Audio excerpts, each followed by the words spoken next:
Hi everyone. My name is Kristina Seftigen and I'm a researcher at the University of Gothenburg, Sweden. So I'm very excited to be able to share some of our recent work with you today.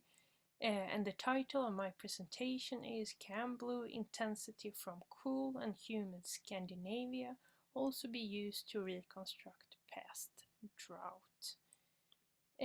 So as probably most of you know, Scandinavia is kind of a hotspot region for dendroclimatic work, and especially work focusing on past temperature variability.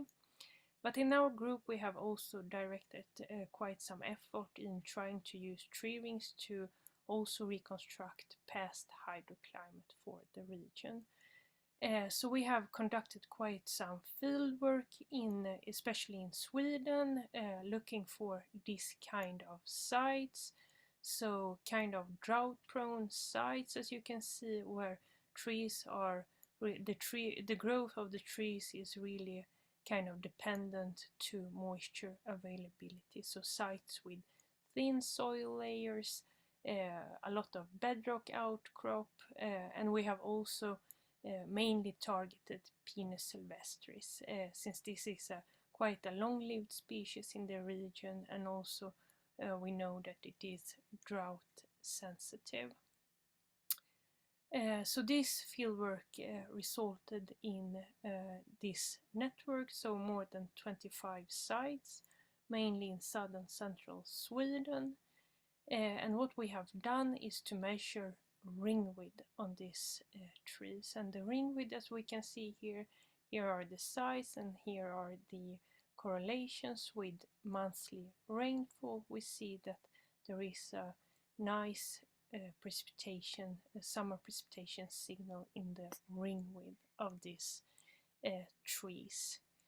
So we have used the data so far to reconstruct drought indices back in time. Now we have a reconstruction spanning 1,000 years back in time, and by applying various climate field reconstruction methods we have been able to also map the spatial extent of past droughts and pluvials for each year back in time. But when working with this material, you can see an example of a core here. We discovered that the density showed a very pronounced year-to-year variability, as you can see here, dark and more light latewood bands.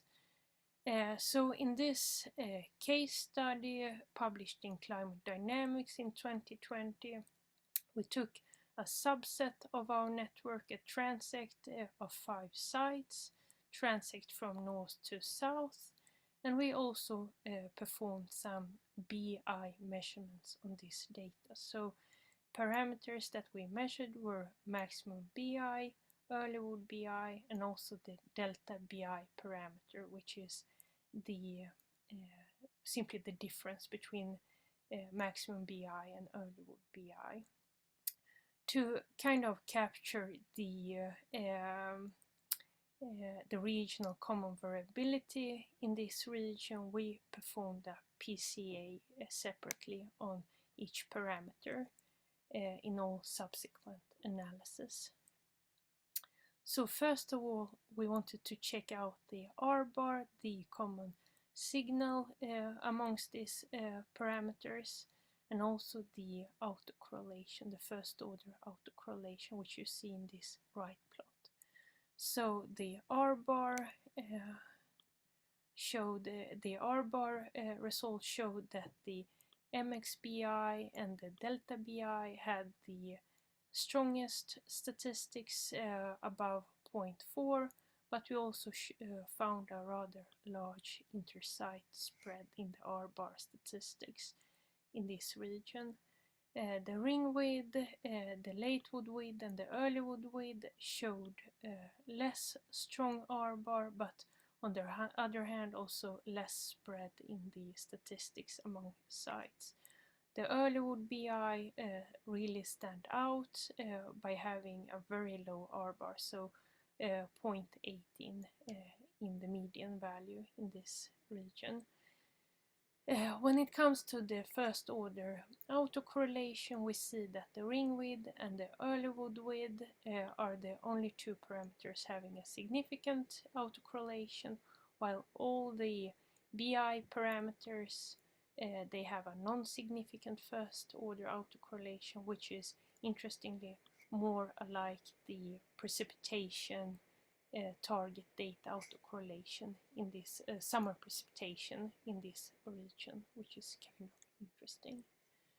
So next we wanted to check the climate imprint in all these parameters. So the upper plot here showed the monthly correlation with precipitation for the different parameters, as you can see here, and the lower plot is the same but for temperature. And what we can see here is really that this data is dominated by a summer season precipitation signal. So for instance, we see that the ring width parameter and the early wood parameter in general have a early summer precipitation signal, so May, June. But when we go to the late wood width, the MXBI, we see that the rainfall signal is mainly found in the late or midsummer, so June, July.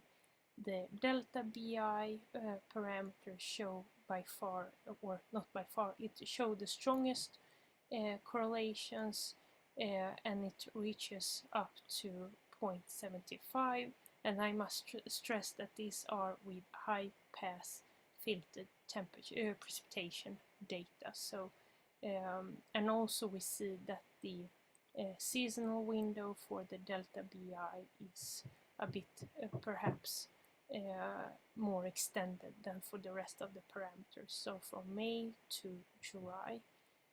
Another parameter that stands out is the early wood BI.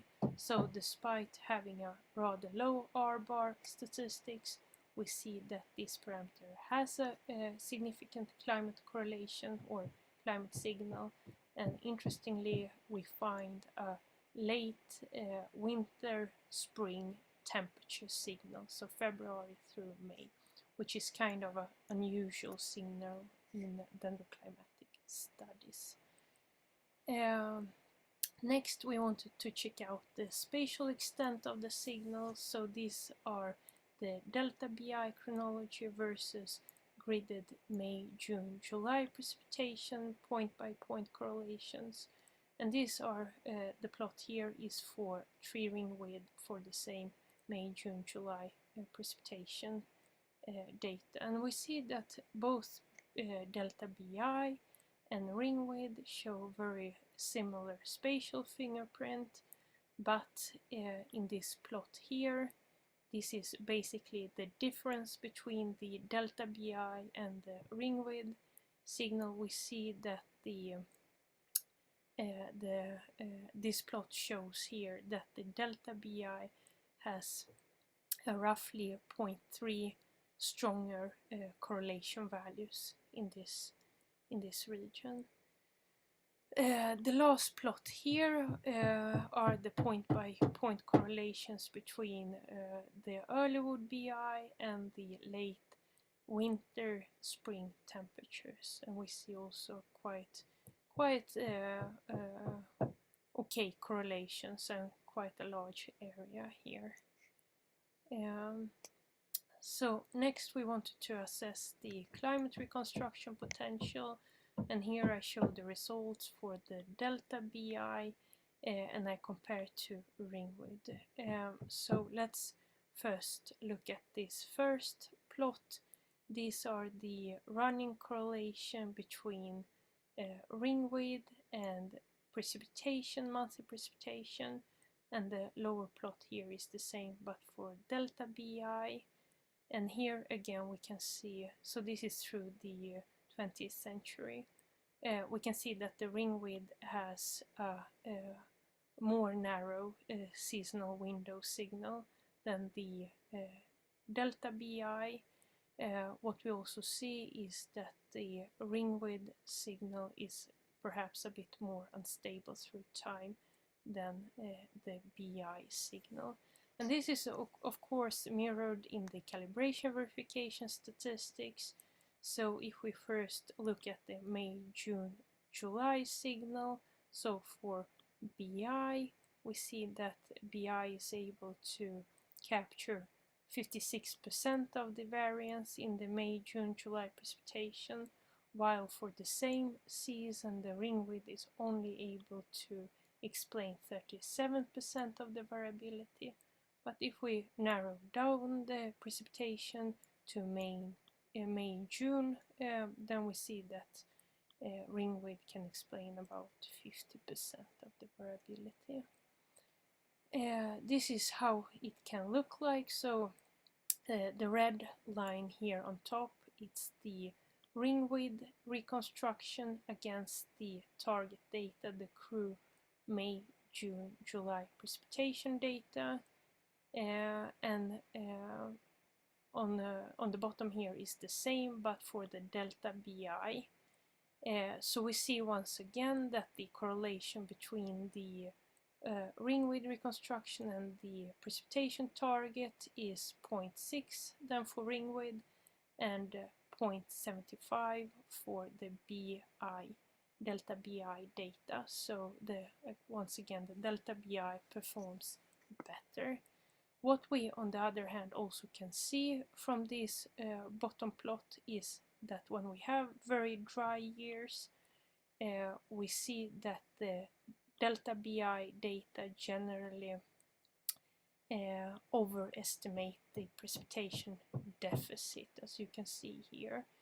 And this is probably due to the coarse resolution of the BI data. So these very dry years we have very narrow latewood bands, and because of the coarse resolution of the data we can't really capture this ES properly.